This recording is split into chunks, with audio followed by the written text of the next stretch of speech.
Bonjour à tous, abonnez-vous à cette chaîne YouTube et appuyez sur la petite cloche s'il vous plaît pour recevoir les notifications des nouvelles vidéos. Merci beaucoup. Aujourd'hui, nous allons voir comment le Maroc a mis KO la France sur la crise du coronavirus. Et oui, de manière parfaitement stupéfiante, le Royaume, qui est une ancienne colonie française et qui est pourtant 23 fois et demi moins riche que la France, affiche des résultats très supérieurs aux résultats français en termes de mortalité.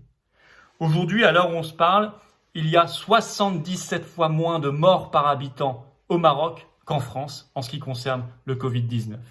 C'est tout à fait remarquable. 165 morts du coronavirus pour 36 millions d'habitants côté marocain, contre 23 660 morts pour 67 millions d'habitants côté français. Alors qu'est-ce qui peut expliquer une telle différence de réussite sur le coronavirus entre le Maroc et la France?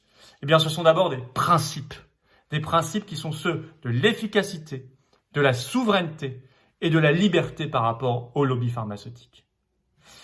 On va le voir de manière très concrète, très détaillée, et on verra ce qu'il faut d'urgence faire en France pour rattraper la situation. Principe, je vous le disais, d'anticipation, d'efficacité. Et oui, le premier cas de coronavirus au Maroc date du 2 mars dernier. Eh bien, figurez-vous que seulement 14 jours plus tard, le 16 mars, le Maroc ferme l'intégralité de ses écoles, collèges, lycées. Et seulement 18 jours plus tard, le 20 mars, il met en confinement général sa population. Je vous rappelle qu'en France, le premier cas de coronavirus sur le territoire national, c'était le 24 janvier. Et que 43 jours plus tard, le 7 mars, je suis sûr que vous vous en souvenez, le président Macron et son épouse Brigitte paradaient fièrement devant toutes les caméras de télévision du pays en montrant qu'ils se rendaient au théâtre à Paris. Et donc appelaient les Français à continuer à vivre normalement et notamment à se rendre dans des lieux aussi bondés que les théâtres, alors même que l'épidémie était déjà en train de progresser de manière fulgurante dans notre pays. Efficacité, anticipation, ça s'est vu aussi sur les masques. Alors, sachez qu'au Maroc, il n'y a jamais eu le mensonge d'État qu'on a connu en France. Jamais on a dit aux Marocains que le masque ne servait à rien ou que les habitants étaient incapables de le porter. Discours qui a été servi de manière incroyablement mensongère aux Français pendant des semaines et des semaines, on s'en souvient. Surtout, le Maroc s'est donné les moyens de ses ambitions.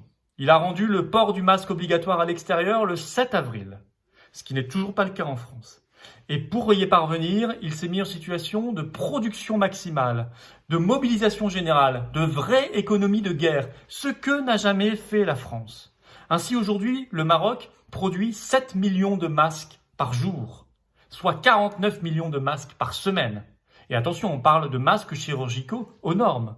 Alors que le président de la République Macron a annoncé que la France produisait 8 millions de masques par semaine.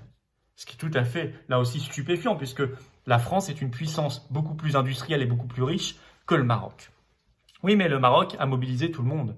Il a mobilisé son artisanat, il a mobilisé son industrie. Aujourd'hui, vous avez 17 usines marocaines qui tournent nuit et jour pour fabriquer des masques. Et il prévoit d'arriver à une production journalière de 10 millions de masques. Dans le même temps, le Maroc a fait le choix de ne pas se fier simplement aux importations chinoises, ce qui a été la stratégie française et d'autres pays industrialisés. Ce qui fait que nous, aujourd'hui, on attend encore les fameux masques chinois qui n'arrivent pas. On a mis notre destin dans les mains de quelques gros conglomérats chinois, ce qui était une erreur. Il fallait se prendre en main, ce qu'a fait le Maroc. Ce qui fait qu'aujourd'hui, dans n'importe quelle épicerie marocaine, vous trouvez des masques à vendre, seulement 7 centimes d'euros l'unité. Mais vous y trouvez aussi du gel hydroalcoolique en abondance à vendre. Je vous rappelle qu'en France, moi je l'ai vu, vous trouvez des masques en vente libre à 8,50 € l'unité ou à 10 € l'unité. Et vous avez une situation de pénurie beaucoup plus avancée que ce qu'on a connu au Maroc, puisque je vous le rappelle, le Maroc s'est donné les moyens de fournir des masques à l'ensemble de sa population et a pu rendre le port obligatoire dès le début du mois d'avril. Souveraineté. Alors là, ça s'est vu clairement sur les frontières. Dès les 15 premiers jours de son épidémie, le Maroc a fermé l'intégralité de ses frontières nationales. La France, je vous l'ai dit, ne l'a jamais fait, ne le fait toujours pas et n'a pas prévu de le faire pendant le déconfinement après le 11 mai. Nous avons même appris hier par la bouche du Premier ministre Édouard Philippe que pendant le déconfinement, on allait rétablir en quelque sorte des frontières entre départements et régions françaises puisqu'on n'aura pas le droit de se déplacer de plus de 100 km par rapport à son lieu de domicile. Mais il n'a pas parlé des frontières nationales. Elles seront toujours ouvertes. Ce qui fait que concrètement, pendant le déconfinement, il sera plus facile d'aller de Berlin à Paris que de Paris à Lyon. Voilà ce que c'est que d'être un pays qui n'est pas souverain. Et je vous disais, autre principe d'action qui fait toute la différence, c'est la liberté la liberté par rapport au lobby et bien sûr au lobby pharmaceutique. Mais oui, le Maroc a été le premier pays au monde à faire le choix du protocole Raoult, hydroxychloroquine, azithromycine.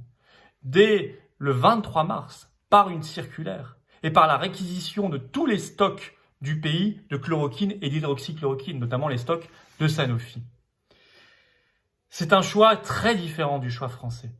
C'est un choix globalement très différent du choix des pays les plus riches qui ont fait le choix unique des essais cliniques. Alors vous savez, les essais cliniques, c'est très propre du point de vue méthodologique, formidable. Mais le problème, c'est que ça produit des résultats plusieurs mois après.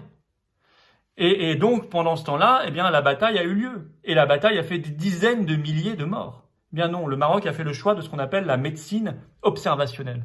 C'est-à-dire partir de l'observation de ce qui marche. Faire avec les moyens du bord. Et notamment un médicament qu'on connaît bien, pas cher et peu dangereux. Le résultat a été très probant parce que dès le 9 avril, on a vu sur la courbe de mortalité du coronavirus un décrochage du nombre de morts au Maroc et en même temps un décollage du nombre de guérisons. C'est une grande différence entre la gestion de la crise côté marocain et côté français. Alors, qu'est-ce que ça nous apprend tout ça ? Ça nous apprend que ce n'est pas tant la richesse qui compte, puisque je vous l'ai dit, la richesse nationale française est 23,5 fois supérieure à la richesse nationale marocaine. Non. Ce qui compte, ce sont les principes de gouvernement et les principes d'action. Si vous avez l'anticipation, l'efficacité, la souveraineté et la liberté par rapport au lobby, alors vous avez des résultats très supérieurs aux pays qui sont dans le mensonge, qui sont dans la soumission et qui sont dans l'incapacité de se projeter dans l'avenir, comme ce fut le cas du gouvernement français et comme c'est malheureusement le cas de l'État français depuis qu'il n'est plus souverain, notamment à cause de l'Union européenne. Ces principes d'action que j'appelle principes de salut public, nous les défendons aux Patriotes, mouvement politique que je préside et que je vous invite vraiment à rejoindre. Le lien pour nous rejoindre est dans la description sous cette vidéo. Merci beaucoup.